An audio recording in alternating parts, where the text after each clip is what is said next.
you're on that panel with us in Leeds last year, which was far. I mean, that was sensible, wasn't it, Phil? That we had to behave on that. Oh, I don't know that. I don't think we can ever be accused of behaving. Because we're being paid by the World Cup, but now we're more free to, I don't know. Revert to type. You've never seen Jay McDonald live, have you? No. I mean, the first thing I've got to ask you, Jodie, is because I noticed this. You've obviously got pink hair, right? and you're the captain of the Leeds Rhinos wheelchair team who are playing Catalans Dragons in the Challenge Cup final on Sunday. But Amy Hardcastle signed for the club in the off season, and she did have pink hair, and now she doesn't. So, did you have to have a word and say, "Look, I've been here longer than you. This is my gimmick." Full rank. Yeah. No, actually, I think when I'd noticed Amy had dyed her hair, my niece was like, "Oh, look, there's somebody else with pink hair." And apparently Amy's also her favourite player now, so it must be something about it. I mean, is that a disappointment? Because obviously you want to be your niece's favourite player. You can't have somebody else steal that spotlight. She differentiates. She always says there's the running rugby and then there's the wheelchair. So Amy's a favourite player across running rugby according to the 6-year-old. But in wheelchair, sometimes it's me, sometimes it's not. She sounds like the sort of person that should be working for the RFL. I mean, put it this way, she's my niece. She's got my personality. So you don't mess with her either. Nope. Who else does she like? I don't. I'm hoping it's another Rhino and not someone else. So she is a fan of Simo's.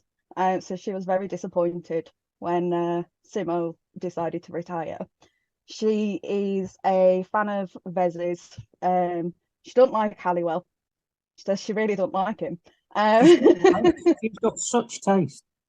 But yeah, across men's and women, she's a Rhino supporter, of course. But yeah, she just likes Amy. Apparently, she likes Caitlin. The men's team, she's not bothered about. I mean, that's fair. That's fair comment on this year. I think that's fair. Like wheelchair and women, she's shrewd. Yeah, she's just like, I don't care for them. That I will say, she had a little bit of a thing a few years back, and I say this on Jackson Hastings. He was her favourite player at the time, and obviously I'm like, no, not quite. Let's look at this team. Not biased at all, but obviously I'm pointing her towards Rhinos and being like, choose one. How are things in the camp? How last week we were at Brighouse interviewing all the people ahead of the Challenge Cup finals, and the first question I asked everyone, because it's boring, is how excited are you? How excited are you for Sunday and the Challenge Cup final? Yeah, absolutely. I'm sure everyone else, has answered the question the same. I think as we get towards the back end of this week, the nerves will be kicking in a little bit. But at this moment in time, I'm like, yeah, can it be Sunday yet? And we are kind of, I'm going to use Simo's favourite phrase at the minute, we're in the sink or swim part of the season. And, everyone's got to be putting in those extras, and everyone is. So I just want it to be Sunday. Like, I've got a busy week, because it is, but I'm bored of the busy week. I just want to be there. I mean, it's difficult because the fixtures don't fall every week. So how do you physically prepare for what is probably going to be your toughest battle of the season?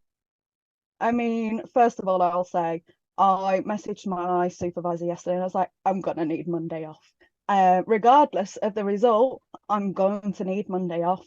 And she, no questions asked. She was like, okay, that's fine. Because, it's a physical sport, as is any form of rugby league. But for me, I know, so I've had a good PT session today with my trainer. I know I've got training tomorrow night with the rest of the team, and that is it for the hard stuff for me for this week. It's very much mobility wise, making sure I've still keep stretching, and I hate yoga with a passion, but maybe some yoga. I keep thinking one day I might find something I enjoy, like Pilates. Again, I'm dropping Simo in it here. He loves Pilates. But yeah, for me personally, because I have to obviously keep in mind I work a full-time job. I have another job where I pick up as and when. They've been told, nope, don't ask me this week. I'm not interested. And it's very much about managing, myself, not just physically, but mentally as well. So I don't know many people that get away with a 3-day week leading up to a Challenge Cup final when they work full time, but here I am. The first amazing revelation there is that you've got a supervisor. Good luck to them. She's coming on Sunday actually.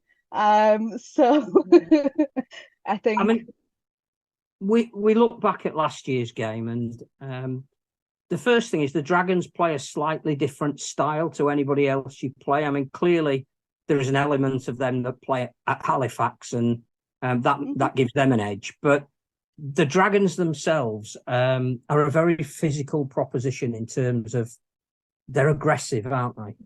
Yeah. But I watched you playing at Medway Magic, and I am convinced that you are the hardest tackler in wheelchair rugby league. I mean, all rugby league, Bill. All rugby. But how do you prepare for this Dragons challenge that is different? You'll only ever really see once in a campaign.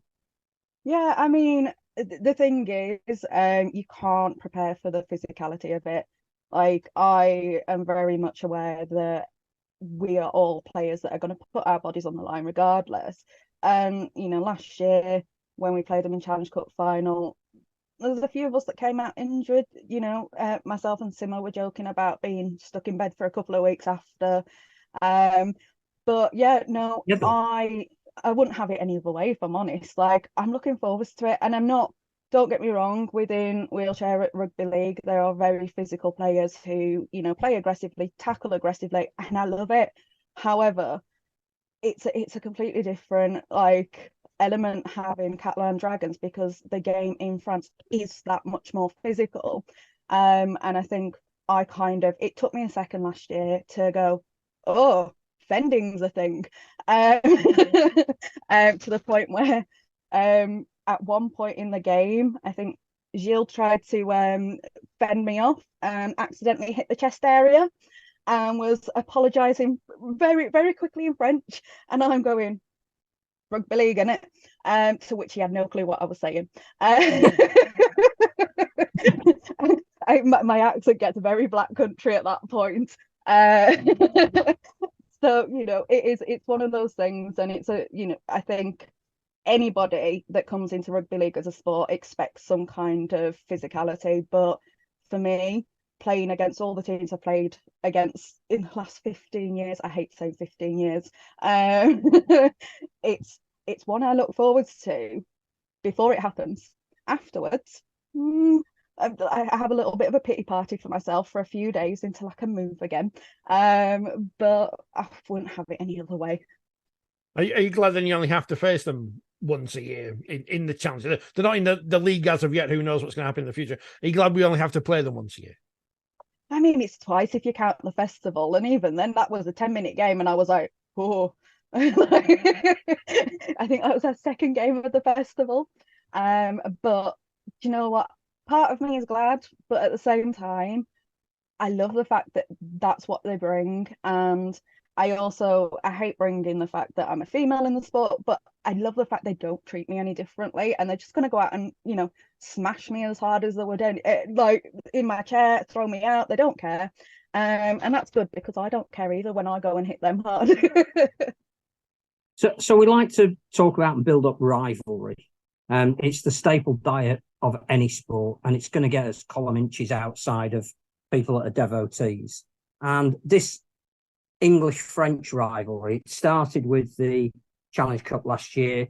It went into the World Cup, which you obviously weren't directly part of because you were playing for Wales.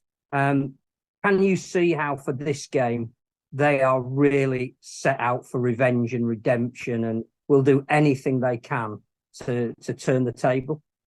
Yeah, absolutely. And again, I love that fact. And for me, I had them in my game at the World Cup last year, and I want revenge.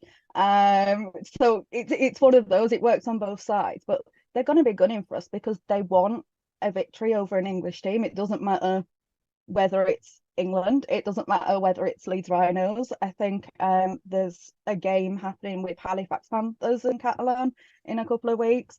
It doesn't matter who it is. They just want to have that one-upper because it's bragging rights, isn't it? I think in rugby league, especially wheelchair, it's always been England and France, which are the rivalry. And I will say, I love it because, and we were talking about this the other day, a group of friends, I was fortunate to be part of that squad that beat France in, I want to say 2019. And I, like, last year, it was like reliving that Challenge Cup final. Probably doesn't help. I got a little bit too overexcited and kept calling Jeremy a pigeon head in French because apparently that's a new tick that I developed when we play. I mean, it could be worse. I can't imagine pigeon head is the top of the things you're not allowed to say to players. No, but he looks very confused every time. And can we all just point a finger at Nathan Collins for that? Because Scraps is the reason that stuck in my head and then became a tick. Just a slight tangent there, but I genuinely think like they're gunning for us, and I wouldn't have it any other way. For me, it wouldn't feel as fulfilling in that game if they were just like, oh, it's Leeds, they're gonna beat us, and actually we feel like we're the underdogs because nobody wants us to win this championship final realistically, unless you bring in that English French rivalry. So I just can't wait. Can you tell how excited I am? I get really like. Don't tell me the Rhinos are disliked, because I can't be having this. Does everyone not like the Rhinos? I mean, this is a genuine question. Does no one like it? I think personally, whether I get myself into trouble for this, but I think people have short memories and forget Leeds were the underdogs not that long ago. We were getting put 100 points on every game, and because we had such a successful run, winning that treble, for example, nobody remembers those games when we were playing in the back end of God knows which part of Yorkshire, and genuinely having 100 points put on us every game, traveling across the country, and yet realistically a lot of people would have given up at that point. And our squad now, like our core squad, the majority are that same team from 10 years ago at this point. So as a daft question, why didn't you give up? Why when you're losing 100 whatever points every other week, why don't you give up? Why do you just go and do something else? I mean, for me personally, I'd made my whole family move here. Relocated over 100 miles for me to play a sport that I was just doing for fun. But no, I think for me, at that time, that was an element. I also, I couldn't have found myself a better team of people that I just gelled with and clicked with. And at the time as well, my brother was also playing in the team. So it felt like we can only get better. And we knew at the time with our coach, there was a 5-year plan going, and every single one of us bought into that. And it just shows what happens when players buy into it and the ethos we have. So yeah, we've lost a couple of people along the way. We've gained a couple of people in the first team, but for the most part, it's still the same people all those years ago that I essentially relocated everyone on a whim. So you mentioned those people in the core. Clearly, one of the people who's dropped out from the playing side to now become, he says, the mastermind behind it, is James Simpson. I mean, how much have you missed him on the field? But I've heard Tom Halliwell refer to him as revolutionary, and he's got some off the wall ideas from a wheelchair perspective. Is that how you see it? Absolutely. Like, I don't get me wrong, I miss Simo on the pitch just because it took us 10 years to build that relationship and knowing what the other was going to do before they even did it. And it's not an easily replaced relationship on the pitch. However, you know, we've had some new players come in and those relationships are developing. But Simo, I think at first when he was like, I'm retiring, you know, we've won a World Cup, I'm retiring, I'm done. And I was just like, here we go. Let's see what he's got in store. And honestly, I mean, by the time we get to a training on a Wednesday night, I've already worked maybe a 15-hour day at that point. And I still love going because you never know what he's going to come up with and what inspiration he's taking. He loves looking at other sports and going, actually, let's see if this will work within rugby league. And, you know, not just rugby league, but wheelchair rugby league, which is definitely a massive adaptation that you have to do anyway. And I just love seeing what he comes up with. And occasionally he'll come up with something I'm like, back when I used to play basketball, we did that drill, but with a different ball. And him just looking at me like, well, yeah. But I think having him as our head coach as well is, as a person, you know, everybody knows he's approachable.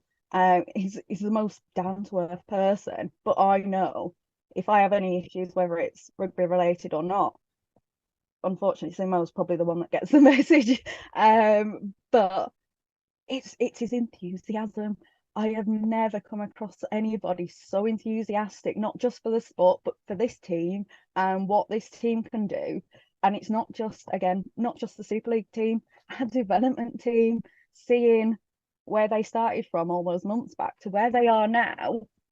Like, that in itself is a revelation. And a big part of that is Simo and the way he is as a person and as a coach. I can talk about him all day. But one of the first things he did, which might have surprised people from the outside, was that he chose to make you the captain. Now, he's got the England captain in his ranks. Virtually all of the 5 starters are leaders in their own way. But why do you think he chose you, and how honoured were you to take on, obviously, his armband? Yeah, I mean, I've told people this a few times since the announcement went out at the start of the season. I thought I'd done something, that I'd opened my mouth to the wrong person and gobbed off, or, you know, I have a reputation for being blunt, both on and off the pitch. I say it how it is. I don't really have a filter, so I was like, oh no, who have I said something to? And like, for him to then go, because it was literally going, can I ring you? And me going, never ring me. Why are you ringing me? And then the agonizing wait, because I was out and I couldn't, like, I don't like taking calls when I'm in public, especially when I think I'm probably going to get a bollocking. If I can say that on here, I don't know. But yeah, so I was like, I'll be back in 2 hours. And those 2 hours were the most painful of my life. But yeah, I know, I think in general, a lot of eyebrows were raised about it. As you said, you've got Tom Halliwell, England captain, World Cup winning captain. And then for Tom not to be asked or chosen, however you want to phrase it, I've seen it so many times in media and various things since it got announced about, oh, it was a bit of an eye raiser. And actually, I appreciate the reasons why. So Simo told me, not only, as I said earlier, 15 years I've been in this sport, all in all, which I can probably count on my 2 hands the amount of people that are in this sport that have been part of it for that long, which makes me feel very old because it's half my life at this point. But it's that experience that comes with it. And granted, I will put my hands up and say, I'm not a playmaker, which is what the likes of Tom and Scraps are. But I've never felt the need to do that. And I think where I am my strongest is being the voice of reason, as Simo phrases it, which is completely foreign to my brain, having somebody say that about me. But it's that voice that cuts across the field, and I'm aware of that. I'm like a foghorn in games, but I don't think that's the way he meant it. Even just little things like when we played Halifax in Manchester, I could see Tom getting frustrated and like chirping a little bit at the ref, and I got called in and got told if he carries on, off he goes. And me going up to Tom going, basic in a nice, can you do it in a nice way? I don't know, but I tell people it was in a nice way of me going, shut up or you're getting carded. And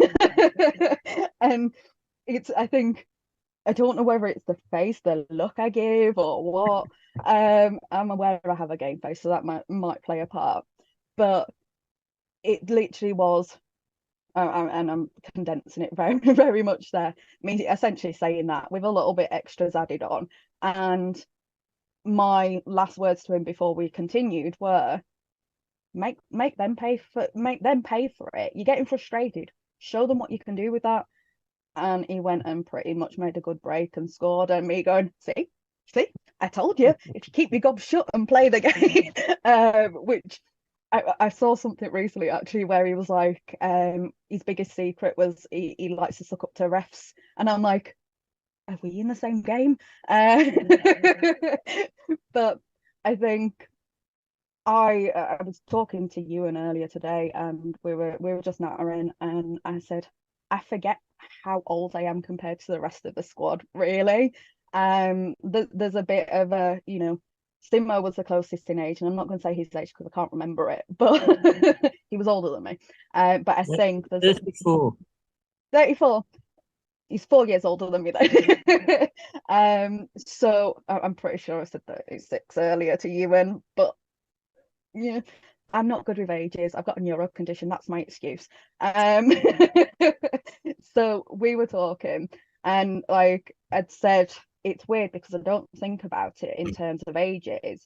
When you look at it, I think Tom is a good 6, maybe more years younger than me, which I don't think about on the pitch, but occasionally you go, and it was just a case of Simo wanting somebody who can be experienced, who can lead. And not saying Tom hasn't got that, but it's my personal opinion is I'm the gobbiest of the two of us. That's not the reason he told me, but I'm very vocal in general, on the pitch more so, and I like to think that bar the actual in-game of hitting hard, tackling hard, making myself available for whatever is needed for plays. I'm also aware that we're quite fortunate to have the likes of Tom as a playmaker, because I wouldn't want that job. I think we've tried it once at like an international camp, and I was just like, nah, this is too much. Like for anybody, I don't think like mentally having to be a playmaker, having to be that voice of reason and the one who's communicating with everyone, making sure everyone knows what they're doing and that kind of thing. I think it's a lot for anybody. And for me personally, don't get me wrong, I am so honoured. Simo said to me, like, are you sure you don't want to think about it? And I was like, no, it's fine. A week later, I'm like, Simo, all these media people want me to talk to them and I don't know what to do. And he was like, that's why I asked you if you wanted to just think on it. So it's one of those, I think it raised some eyebrows, but myself and Tom work really well as that different type of leadership on the pitch. And actually I think we bounce well personality wise, which was shown when we went and did a CrossFit session as a team, when me and Tom were paired together, until we realized it was competition, and I was like, you're going down. Don't have competition into it, that's my downfall. So yeah, I think all in all, I wasn't expecting it at all. In fact, I was expecting to go, so just want to tell you I've asked Tom to be captain, because that's like my brain was going, anybody in the squad could be asked at this point. But I'd like to think Tom's okay with it too. If he's not said out. But I am aware, Simo, he didn't just blindside people. He gave whether it's calls or messages, he did some just to speak to people and let them know. And actually, I'm not gonna lie, I forget how much pressure it feels at times to be captain. I've not been a captain of a team since I was probably about 11, and even then I'm pretty sure it was wheelchair basketball and it was juniors, then nobody was bothered. If you messed up, you messed up.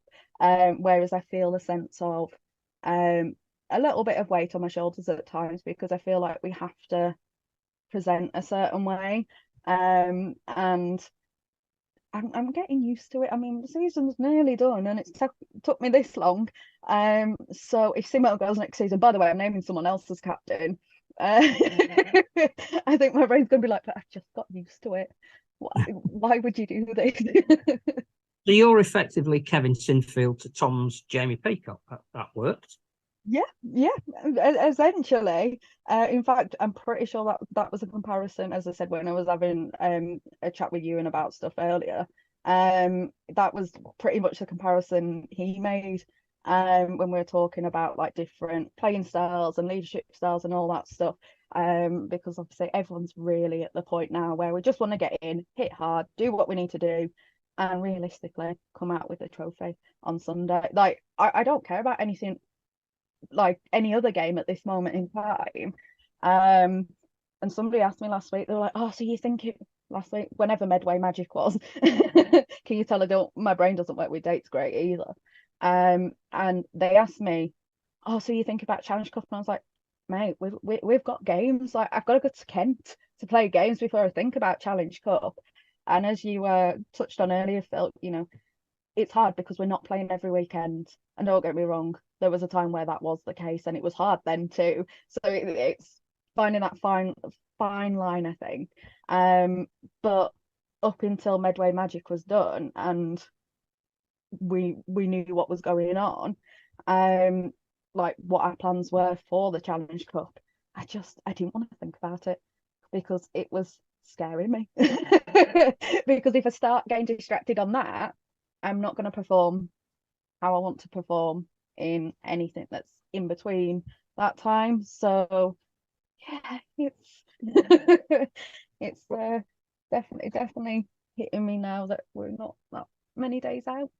I mean, if you are the new Kevin Sinfield, we'll look forward to your inspirational book of words when you retire in donkey's years time. You mentioned game face. Are you sick of that photo they keep using of you? Because I've just seen it again today because they're setting up this women's wheelchair Rugby and you're on there with you. I don't know what you're doing. What's going on there? What was that?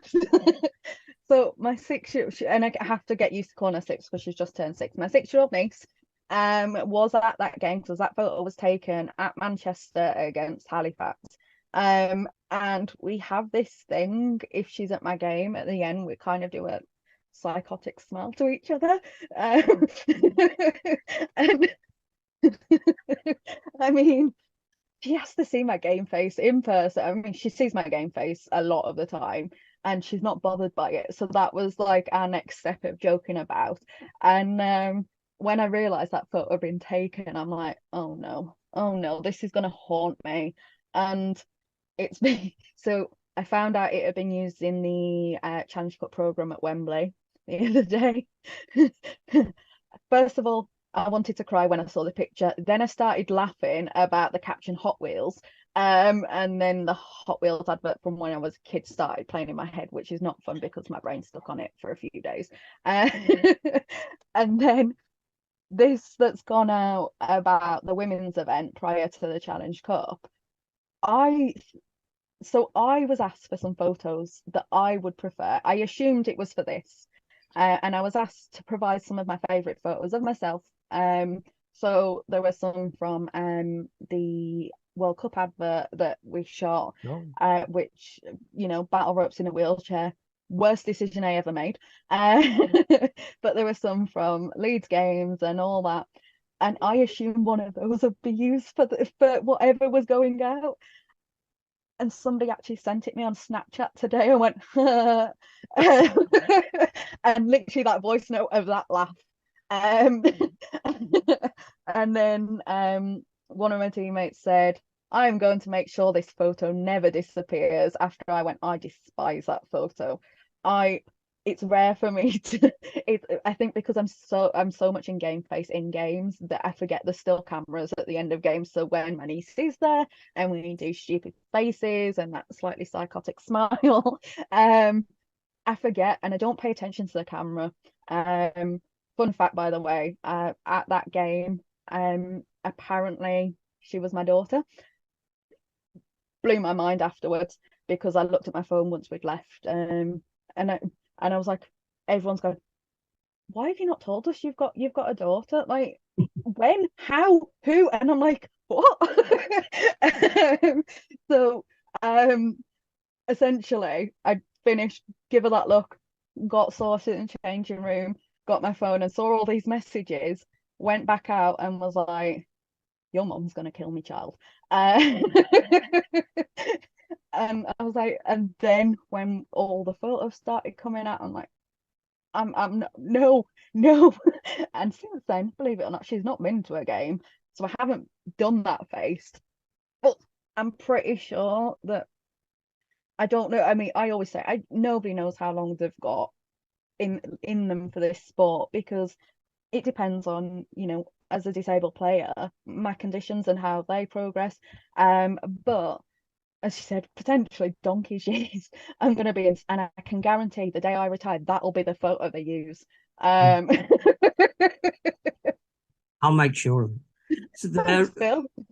no problem. That's what friends are for. The I mean, obviously, you talk about living in the moment and you're not looking forward too much, but I don't know if you do creative visualization, but you are the captain. Have you dared to allow yourself a moment to see you picking up that trophy on Sunday? Do you know what? No, until I did a Zoom interview last week with somebody from BBC, and she added even more pressure to my shoulders as she made a comment regarding, and my brain couldn't help itself, regarding the fact that, not only were we history making, with no other team in wheelchairs had the trophy 4 times. And I'm like, okay, I know that's pressure. I'm aware that's pressure that everyone is putting on us. And she went, well, from my research, it looks like you'll be the only female captain in wheelchair and I'm like, no. And my brain just for a split second, and I'm like, no. So I mean, I don't know if that's correct or not, but for that split second she caught me off guard. And I struggle to visualize things. So for that little thing to creep in, I'm like, no, that better not have jinxed us. And since then, I've refused to think about it. But the conversations, whether it's at training, like speaking to yous, I can't put that image in my head because I am very superstitious when it comes to it. And I know that from last year when we played Catalan, even at the festival, it was hard. Like it was very evenly matched, and it was only because of a few things that could be 50-50, or little tiny percentages or percenters, that's not a word, but we're gonna go with it, that we did everything. And because we stayed working as a team and really much team mentality, I'm like, no, not thinking about it. And even, I'm not gonna lie, even if we get to the last 2 minutes and we are winning, that is not going in my brain. And it is, I am superstitious when it comes to those things. Like I don't know what it is, and maybe it's a similar thing across the board. I don't know. I've never really gone, have you thought about this? But for me, last week I was just like, if we lose, it's your fault. To the poor person interviewing me. Obviously I don't mean that, but yeah, I can't even things like, and it might not seem a massive thing, but even internationally with Wales, the Celtic Cup, for example, not once have I ever gone, okay, I can see myself lifting it. That's just not who I am. So the fact that brief second that it went and I was like, no, we can't do that. So actually I think the first time I'll visualize it is as I'm living it, very much as you've said, living in the moment, because not only that, again, Euro condition, my brain will forget about it all until somebody else mentions it. It won't be there until, as I said, we get to the last end part of this week, and then hyperfixating is what I'll be doing, and I'll be. I can guarantee I will probably watch last year's final back several times in like 2 days. I hate watching myself play. Like, I hate watching it back, but I put myself through it when it comes to finals, just because it's the only way to stop any images coming into my head, as weird as that sounds, about lifting a trophy. And don't get me wrong, am I confident? Yeah. However, you don't know what's going to happen until you're in that game, and that is very much where my mentality lies at the minute. Because time's going to beat us, I don't have time to ask you, and you could have blamed Euro conditions or whatever on how you thought I did in that training session last year, and the only one I turned up at. So unfortunately, we don't have time to ask you that, which is a shame. But that's fine. It's me. I talk forever. No, it's always better when we don't ask any questions. Sum up what people will see on Sunday for those who maybe watched the World Cup or didn't watch the World Cup, or have never been to a game, never seen a game. What can we expect to see on Sunday? I mean, I'm talking about visualization. You can't visualize yourself. I can't say the word. You just speak. We've got 2 minutes until Zoom kicks us off, so you speak. Yeah, no, absolutely. The only way I've been describing it to people who have not watched games recently is you're going to see hard hits, you're going to see chairs and people flying, you're going to see fast, furious. Like, that's the only way. And I know people go, oh, it's a sound, and surely you must get injured. And I always like hear people go, oh, it's just the chairs. I can promise you it's not just the chairs. But it's so exciting. And I'm saying this, I will watch any wheelchair game I get a chance to.